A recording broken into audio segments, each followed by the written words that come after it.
welcome back to another Outdoor Philosophy, and this is the first one that's featured on this Christian channel. So if you are new to this channel or new to this series, this is a series that I did that I ported over from my switched to Linux channel.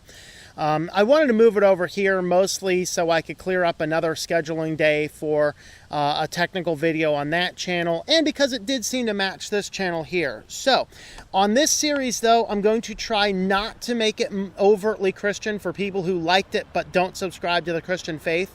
But I will be less inclined to be afraid of going in that direction if the discussion point leads us in that direction. But for the most part, I'm going to attempt to keep the format of Outdoor Philosophy the same. Of course, you can check out the other videos on this channel for for any of the other teaching, things like that. So this is an Outdoor Philosophy series that actually kind of started as a joke as I was doing a lot of distro reviews on the other channel, and I was traveling one point in time, and so I brought the camera and the computer and all that kind of stuff, and I I kind of pretended I was going to do a distro review of Windows 98 as I filmed this video about outdoor change in an old park that was a park when I was growing up but has since been abandoned. And so it was a fascinating video, and then I did a Windows 10 of progress later, and people loved the Outdoor Philosophy series. However, since the channel, the Switch to Linux channel has grown so much since the original video was posted in March of 2016, March of 2017 is when the first video was posted. That series, while it was very much appreciated and liked by people who really enjoyed that series, it was one that kind of outgrew that channel, because that channel really has a big following with tech and with privacy and things like that. And the Outdoor Philosophy is just more of a talking point thing, how to live life better and things like that, which is essentially what Our Walk in Christ is specifically supposed to be. So I decided to make the decision to port the Outdoor Philosophy series over to Our Walk in Christ channel, and so that's why we are on this channel now. So welcome to this. So the first one of the videos today on this topic is we're going to go back and revisit minimalism, because I think it's been a little over a year. I've always lived without a lot of things intentionally. I've never been tied into the corporate mindset. I've never really been a bit hoarder or anything like that. I've always kind of lived more simply than most other people. But it's been about a year and a half, 2 years or so since I really subscribed to the concept, to the philosophy of minimalism. I went through and cleaned out a lot of things. I had gotten rid of hundreds and hundreds, probably close to 1,000 pounds of things that was just dead weight. To think that I carried some of these things from one apartment to another, to another, to another, all the way across country, all the way back, and then to two different apartments here in this state again. It was ridiculous that a lot of the stuff I'd carry around. Some of it is I'm fairly sentimental. Some of it is I really like having old archives, old documents. I have pay stubs going back to my hourly wage jobs in college. I didn't see any going back as far as high school, but I do have some going back as far as college. Certainly I have some pay stubs from my very first job. And it's neat every now and again to look at those and to realize where we are, where we've come from, to recognize where we may be going. And that's why I like to keep that kind of stuff. But do I need to keep 1,000 pounds of paper with that stuff? No, that's much better suited to digitally, putting things down on paper digitally.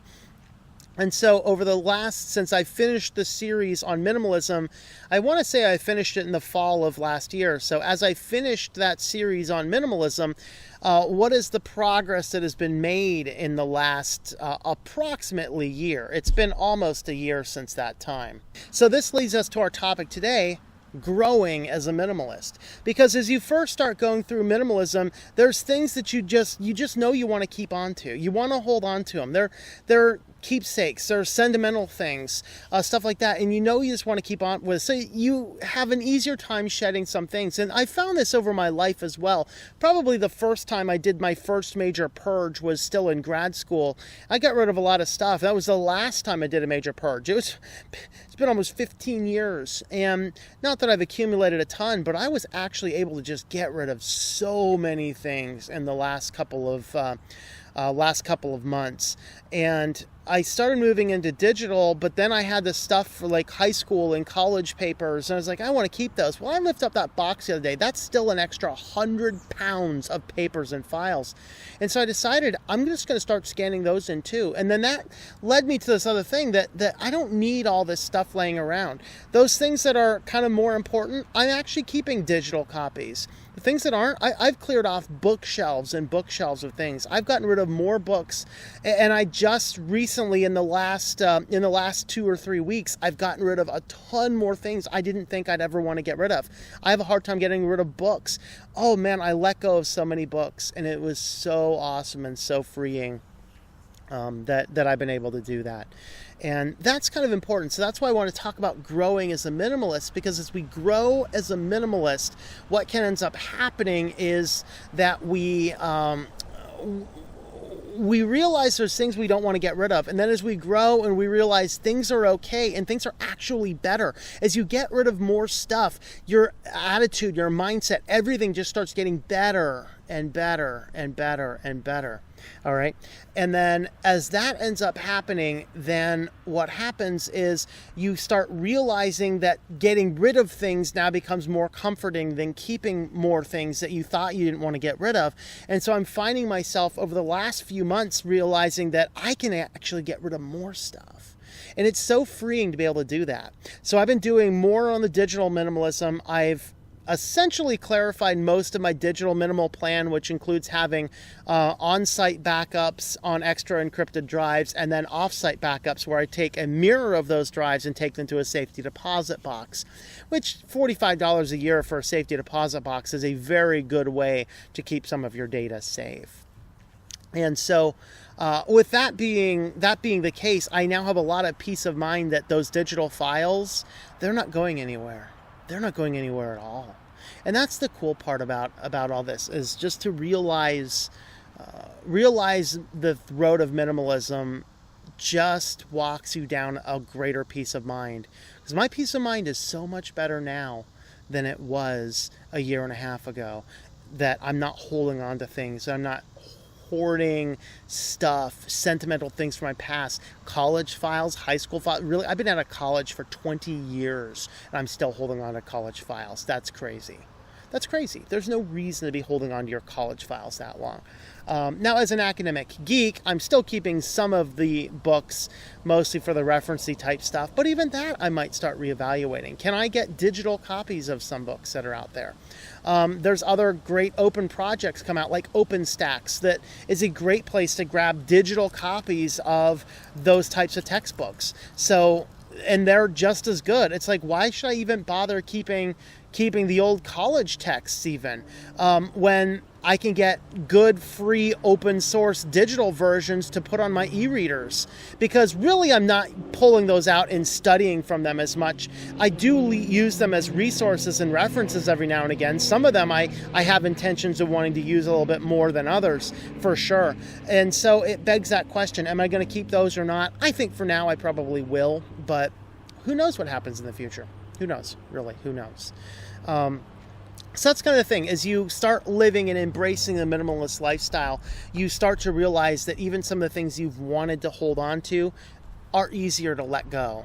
And learn to let go. Learn to let go of things. If it's some paper documents, scan it and dump it. Scan it and dump it. Now then we have to ask, are we keeping and scanning everything? Because in our world, our modern world, we don't know how to make backups. Kids aren't taught how to do backups. Kids aren't taught how to save files. That's one of the things that shocked me with all these schools going to all these online and cloud-based systems, Google and Microsoft giving it to the school districts for free, mostly in exchange for the data that you can grab from these kids as study children growing up. I think it's unethical to force kids to use Google and Microsoft accounts for their school stuff. But an unintended side effect is that kids don't know how to save documents anymore. They don't have any concept of this computer might crash and I might need to save these files. And so is it safer to use the cloud? I disagree. I completely disagree. I think we should have a good offline data backup strategy, but one that also embraces minimalism, which means we're not keeping hundreds of extra files, extra redundant copies of things, absolutely, but full on piles and piles of files all over the place. No, we don't want to do that. So clean things up a little bit, know what you're doing, work on it, and realize that it is okay to let things go. Even digital things, it's probably okay to let things go. So that's kind of my take-home message here today. So thanks for watching. You can check out the links in the description down below if you want to help support this channel. Formerly, switch to linux.com/support. This channel is ourwalkinchrist.com/support.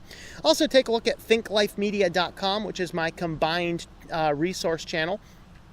So the combined resource channel is where you can get information about all three of my channels, and you can actually directly support over there or learn about affiliates and things that I use over there as well. So thanks for watching this Outdoor Philosophy.